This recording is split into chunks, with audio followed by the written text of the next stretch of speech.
Planet FM radio broadcasting colleague Richard Leckinger devoted part of his life in 3 different war zones while working for Doctors Without Borders. As I discovered over a coffee last week, Richard has another side to him which may have helped support his emotional and mental health while helping communities in war-torn zones.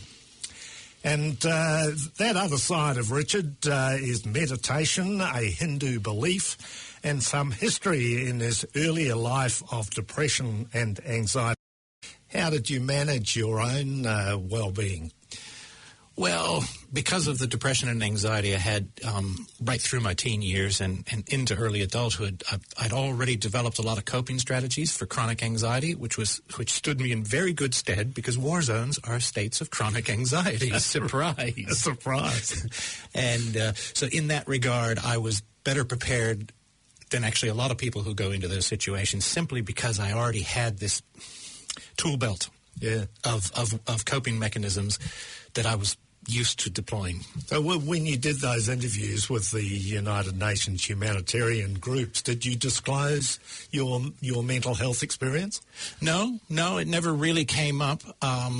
One thing that they always do, and most of the organizations do this, is they have little boot camps before they actually formally hire you.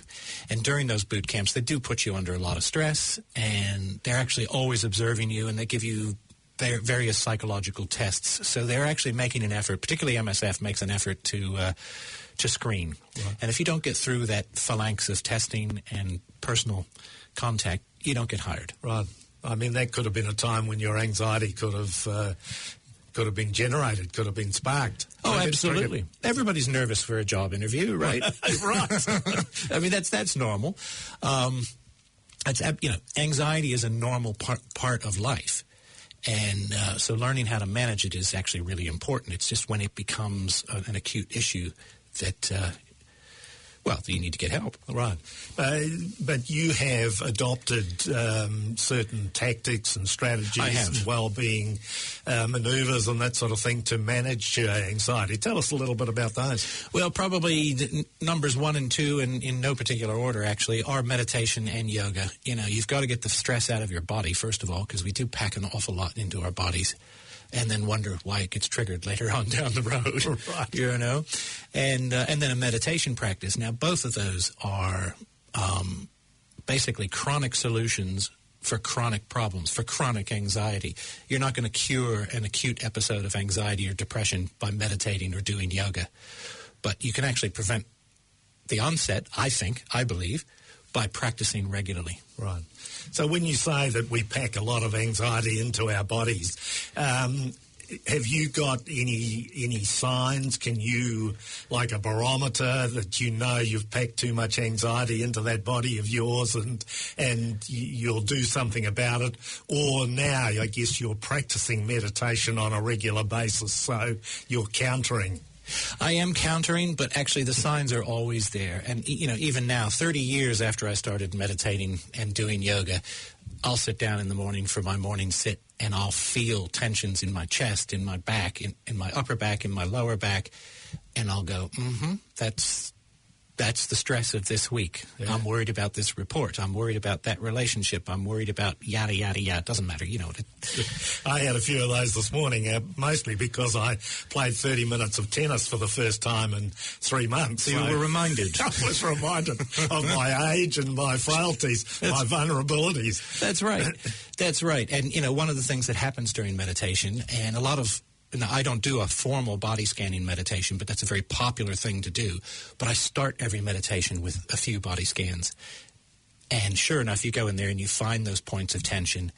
And, you know, unless you've played tennis the day before, all those points of tension generally are some form of psychosomatic, psychological, stress-related. You're holding on to something. Yeah. You're holding on to something physically. And that's just a reflection of what you're holding on to mentally. Right. And if you can let that energy go, you get that energy back to use in your day. And so what rewards do you get from your meditation? Well, I've probably just hinted on one of them. When you're able to release that tension, you get that energy back. And so one of the things I get from daily meditation and yoga is a lot more energy, psychological. You know how our will can get sapped. You know, will is a limited resource, right? And a lot of that just has to do with mental energy. Well, the more stuff you're hanging on to, the less energy you have to put into your day, to your job, to your relationships, and into your willpower. Yeah. So you're weaker on all those fronts. Well, if you can release that stress on a regular basis every day, you get that energy back, and you're just more resilient for all those other things. Yeah.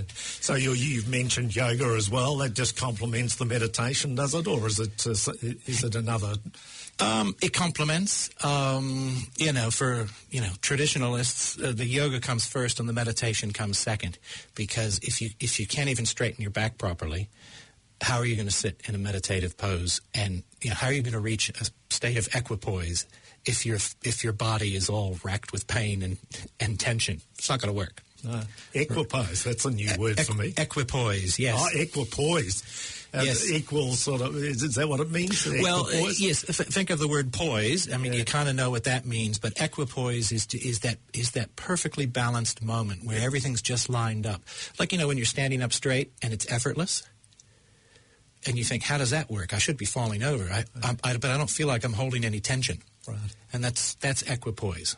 Yeah, the body scan that I do, I listen to on a CD, and I actually lie on the floor with some books behind my back and my legs up on the bed, and it does give me the opportunity to do a little back exercise as well. That's right. And I find that incredibly valuable. That is a fabulous thing to do when you find, and if you find yourself in a state of acute stress, great thing to do is lay on your back, put your legs up on the bed like a 90-degree angle with your legs and your back, and just breathe into your lower back and just let it go. Yeah. It's a fabulous way to actually end a really bad day. Yeah, right. Wow. And it's passive. That's the other thing. Yeah. And no matter what condition your back is in,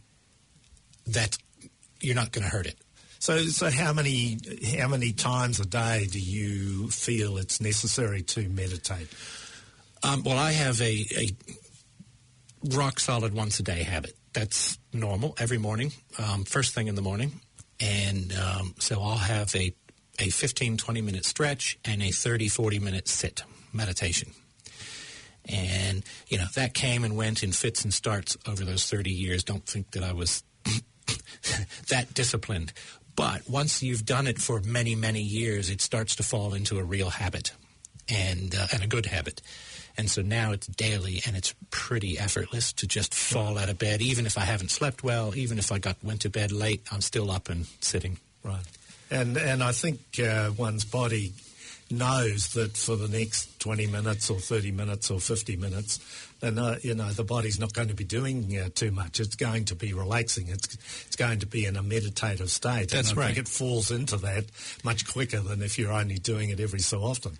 Absolutely. The secret to meditation is regular practice, not necessarily, some great yogi said that, 5 minutes a day, every day is much better than 2 hours on a Saturday morning. My first encounters with mental health professionals, it didn't go well. Now, that doesn't mean, in hindsight, it was an inexperienced practitioner and a very depressed, anxious young man, and the two just did not gel, which is unfortunate in some respects because I didn't get the help I needed then. So I went searching for my own ways of coping with this so that I could become a functioning adult, which I managed to do. But later on in life, like before, during, and after my divorce, we both went to see therapists, both separately and together. And that was my first real encounter with a mental health professional as an adult. And so some of these things got canvassed. And although I didn't pursue it over any great length of time, it was definitely a worthwhile exercise to have that mirror held in front of you. It was really good. Were you meditating at that time? I was. Yeah, I've been a 30-year meditator, so yes, definitely. And I would definitely recommend anybody with anyone going to see mental health professionals, if you want to meditate, tell them that you want to meditate, because there are risks to meditating as there are downsides as well as upsides. Right. And your mental health professional needs to know that. Yeah, I think they need to get up to speed with the benefits of meditation. I mean, they still are very much pill-oriented, and well, they can be. Some of them have a medical background, which does kind of tend them more towards the pharmaceutical solutions off the bat. But I think more and more mental health care professionals are kind of understand the benefits of it and some of the risks. Because what are the risks, do you think? Well, part of the problem is you get a lot of famous gurus, famous teachers of meditation who've made statements that, if misunderstood, actually can lead to you doing yourself some self-harm. You know, like, there's this whole notion that you have to kill your ego, right? And then you'll be happy. Well, killing your ego, sitting down for 20 minutes a day trying to kill your ego is a ticket to mental health meltdown. Yeah. Well, I mean, isn't that about beating yourself up? And yes, exactly. And what was meant by that statement of killing the ego, you know, it's like that old Christian thing that's turned into money is the root of all evil. Well, the actual phrase is love of money is the root of all evil. Now, those are two completely different meanings, right? Well, the same thing has happened with this idea of killing your ego. And the idea is nobody can function without an ego. It's like the radar on a ship. It's what keeps you safe in the world and helps you navigate, right? Well, surely it's the essence of self-esteem and self-confidence. Exactly. And so it's not a question of killing the ego. It's a question of killing your attachment to the ego. And that's why I say the language gets very subtle and weird and everything else. But to somebody who just reads that statement, kill your ego, and then goes on to practice something, you can actually create a dissociation. You can actually dissociate from yourself, particularly if you're struggling with parts of yourself you don't like. Right. You know, if you've got a mental health issue, I hate this part of myself, you're already disassociating from it. Yeah. And then some teacher says, kill your ego, so you disassociate further. Well, you're just making a rod for your own back. Yeah, that's. I haven't, run into that. Those sort of risk factors. You have a Hindu belief, or you are a member of the Hindu? Oh, it's a tricky thing saying you're a Hindu when you're born and raised in the West. It's probably more proper to say my belief system is Advaita Vedanta, which is a particular school of Hinduism. Where did you get an introduction to the Hindu beliefs? Well, I was born and raised Catholic, and like a lot of Catholics, I lapsed in my depressed teenage years. So I went shopping early in my 20s, and I said, well, that worldview doesn't work for me, but that doesn't mean that, we throw the baby out with the bathwater completely. Let's go shopping. So I shopped around. I studied Taoism and Sufism and Islam and Hinduism and various flavors of Buddhism, various flavors of Hinduism, and just had a look around and thought, and then actually kind of almost sideways accidentally bumped into my guru, my teacher, and went, okay, I'm on his team. Right. Let's see where this goes. So does that help in terms of your values, your relationships, your attitudes to people? I mean, absolutely. We're all related. We all come down to the same essence. So if I harm you, I'm actually harming myself because that essence is shared between us. Right. So if we get angry with somebody, we do harm ourselves, don't we? Because it lifts the stress level. Yes, and more often than not, we're setting up psychic vibrations in ourselves. And we may or may not do injury to the other person. They may be completely immune to our anger. Right. Or they may not, and we may actually do them psychological harm. Depends upon, their age, their maturity, the situation. But whenever we get angry, we're doing ourselves as much harm as we are doing. But isn't the benefit of, whether it's Hinduism or Buddhism, isn't the value that we learn, we're on a path of self-discovery. That's right. And we learn that those negative traits of ours that we've probably expressed for 20, 30, 50, 60 years, that if we can change those, life becomes much more happy, more joyous, more peaceful, more calm. Yes, and it's not that we shouldn't ever get angry, because a lot of times anger is perfectly warranted.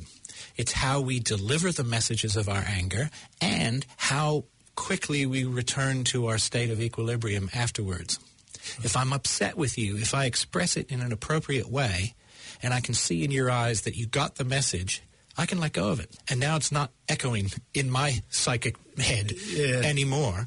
I've expressed myself, and so often what gets bottled up inside is the stuff that didn't get expressed properly. So it's perfectly okay to be angry. Absolutely okay to be angry. It's how you express it and how you act on it that actually determine who gets hurt, whether it's you or them.